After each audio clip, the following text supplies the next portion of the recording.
Welcome back, Trinidad and Tobago. I'm Urvashi Tamari Rupnarayan. It's time for our Business Breakfast segment, and we'd like to thank Value Optical for their continued partnership with us. For decades, we've been hearing that our Trinitario cocoa is the best the world has to offer, and it's used in many international products. On Wednesday, there will be a special webinar focusing on the expansion of the Trinitario cocoa industry.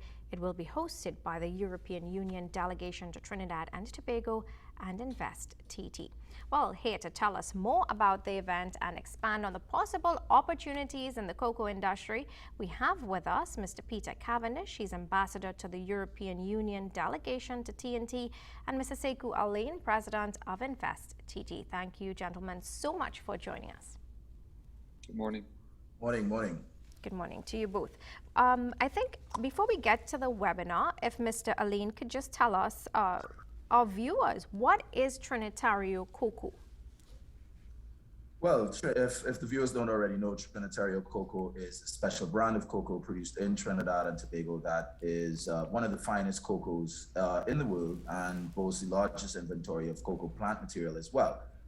So it is cocoa that is world-renowned. It's one of the finest favorite cocoa in the world that is used to produce high-end and top chocolate worldwide. And in Trinidad and Tobago has a unique opportunity to increase the production of this cocoa in order to supply global markets for fine flavored cocoa. Now, Mr. Cavendish, just in our pre-interview chat, we were told that you're very passionate about this kind of thing. But could you tell our viewers what makes TNT produce this particular breed or the best cocoa, the Trinitario cocoa? What is it exactly? Is it our soil? Is it our climate? You're very spot on there. You have a remarkable ecosystem here with your tropical rainforest, and it is this ecosystem that's produced the Trinitario plant. The plant is so good, it's been taken by everybody else worldwide, from Madagascar to the Ivory Coast, Ecuador. However, the original ecosystem is here in this country. So not only do you have the best plant, you also have the world's best cocoa research facility, you have the world's best cocoa genome here, and we would like to bring back the industry. It was in a decline. At one point it was down to 500 tons, but historically you produced 40,000 tons. If we can translate that sort of money, if we could have the historic production at today's prices, you're talking about in the region of $300 million of revenue.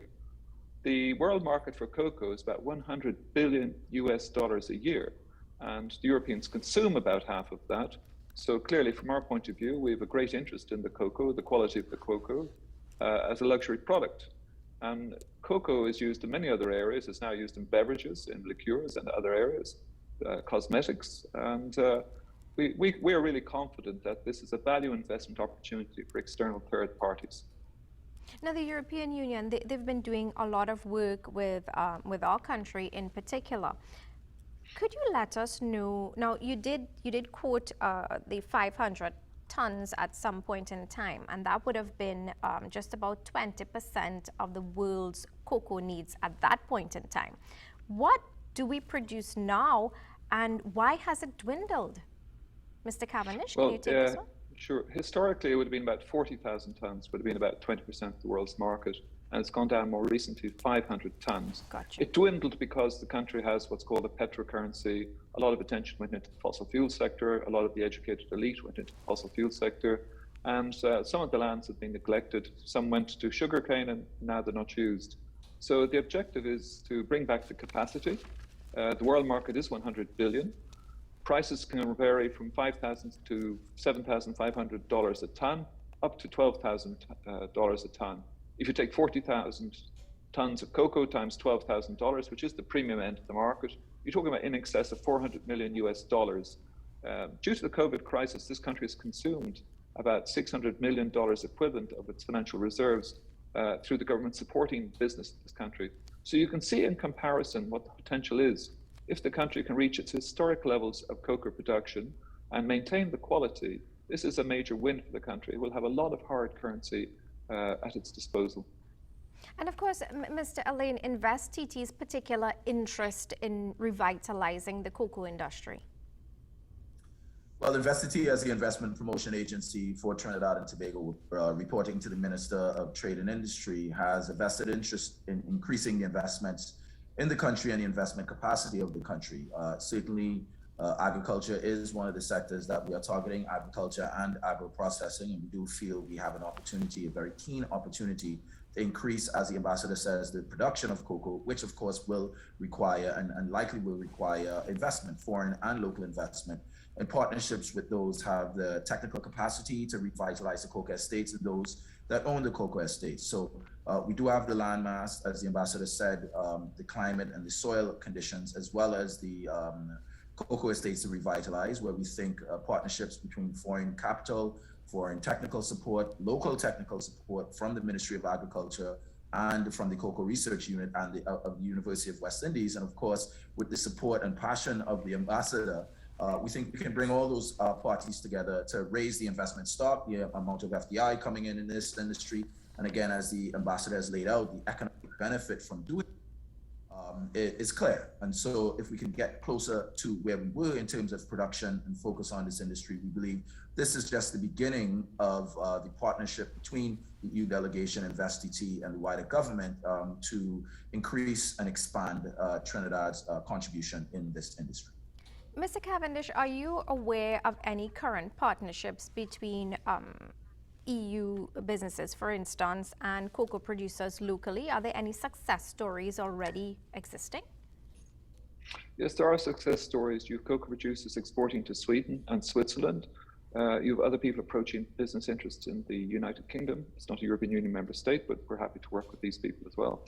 You also have, we've also contacted all European business and plural confederations, all European chambers of commerce, and all European embassies have been asked to bring the upcoming webinar to the attention of the chocolate industry in those countries. This is a huge reach out, very ably supported by our excellent colleagues of InvesTT and by the government ministries concerned. But we are hoping to reach all interested sectors in the European Union for this upcoming opportunity. And as I mentioned, the European Union alone consumes half the world cocoa, about $50 billion worth each year. So this is an unprecedented reach out. It's something the European Union is trying to do with partner countries post-COVID to help us all to economically grow again. And this is a value investment opportunity. The world's best product, the world's best genome, the world's best research center, and world-class entrepreneurs who have proven themselves historically. We just want to bring the consumers in Europe, the parties who work with them, together with the parties here. And we really believe your country has a unique comparative economic advantage in this area. Are you able to call any names of any of those chocolatiers who have already signaled interest? Well, we have Uber Green, which is one of them. We have the Montserrat Cooperative. We have Cocoa Bell. And there are others who are coming forward each and every day. And I would say if listeners on the program are aware of chocolatiers or manufacturers who might be interested, and related products, it can be drinks which can have a cocoa flavor, cosmetics, shampoos. If people are entrepreneurial and looking for a startup or a help, we can help. We have an innovation fund with about 63.5 million to go out to more small and medium-sized businesses, women-led businesses. We have an Erasmus fund which will allow building of educational capacities, vocational included at third level, so they'll be partnering between technical institutes here and technical institutes in Europe. So these are the type of people who'd like to come forward. People who have relevant interests, be it landowners, producers, or educators. Now that we've whet the appetites of our viewers, let's focus on the webinar. Mr. Alleyne, tell us about the webinar. Why is it important at this point in time during the pandemic? Well, it's very important to bring all the relevant stakeholders together, both locally, and give the European consumer as well as technical and capital support partners initial engagement to raise the awareness of the cocoa as well as the opportunities for investment in the cocoa sectors. And it's not just one webinar, it's actually going to be a series of webinars. And so in interacting with Ambassador Peter Cavendish, recognized that there was a need to really map out the entire stakeholder ecosystem in Trinidad and Tobago, and over a series of webinars, bring education and light to the real opportunity. And so the first episode of the webinar will be exploring opportunities in fine flavor cocoa, the cocoa paradise, as we will call Trinidad and Tobago, and it will be happening on Wednesday, 16th of February at 10 a.m. At 10 a.m. to 12 p.m. We are targeting over 200 attendees. We're just at around 100 now. Most of those are local, which is very important because there are those entrepreneurs, estate owners that are not aware of the opportunity and would seek to partner with those who can give them access to the investment opportunity itself. And we are certainly, with the ambassador's assistance, targeting more external parties for that initial webinar. But again, it's just the first episode in the series, Wednesday, February 16th at 10 a.m. to 12 p.m. The ambassador will, of course, be giving remarks and attending. We will have the Minister of Agriculture in attendance, and also on the panel giving his remarks, Minister of Trade and Industry will be attending. Our chairman of InvesTT, Franco Costello, will be there as well. We will have the Professor Path Marathon Umaharan, Director of the Cocoa Research Center at UWI. So we're really bringing together the technical skill and ability, the ambassador's passion, and of course, both ministers involved in revitalizing the sector, the Minister of Agriculture, as well as the Minister of Trade and Industry. Again, we feel we are bringing together a package for all of those that have interest in the sector and are looking for investment opportunities here. So, Mr. Alleyne, could you zoom in a little more on the target audience? For instance, I'm a farmer. I'm looking to expand. Should I attend? I mean, I'm not an intellectual per se. Should I attend this webinar? Could you just zone in a little more on who you would like to attend and what is in it for them? Absolutely. So if you are a farmer, if you have an existing estate in the family that's been passed down, maybe you've not revitalized the estate, you're not sure what to do with it, you are an existing entrepreneur in the cocoa area, or just an entrepreneur with interest in agriculture, I think you will be able to attend and get the data and facts that will bring you more information on the opportunities in the industry. Of course, if you are a chocolate importer or a chocolate consumer, and as the ambassador has said, it's not just chocolate, it's beverages, it's ecotourism, and do understand or don't have enough information on the quality of the cocoa in Trinidad and Tobago, you can also attend. If you are involved in the industry, are you from the European Union looking for cocoa investment opportunities, you should also attend. So I think what we're doing is bringing together all the stakeholders, the technical information, the physical information, the ambassador who's working with us to ensure that there are as many EU delegates as possible. So over a series of the webinars over the course of the year, you will be able to get enough information to determine where you can fit in and how you can be a part of the expansion of these investments in Trinidad and Tobago. And of course, Mr. Cavendish, will the information in your perspective be digestible by everyone along every stratum, if possible? I mean, really down to the farmers.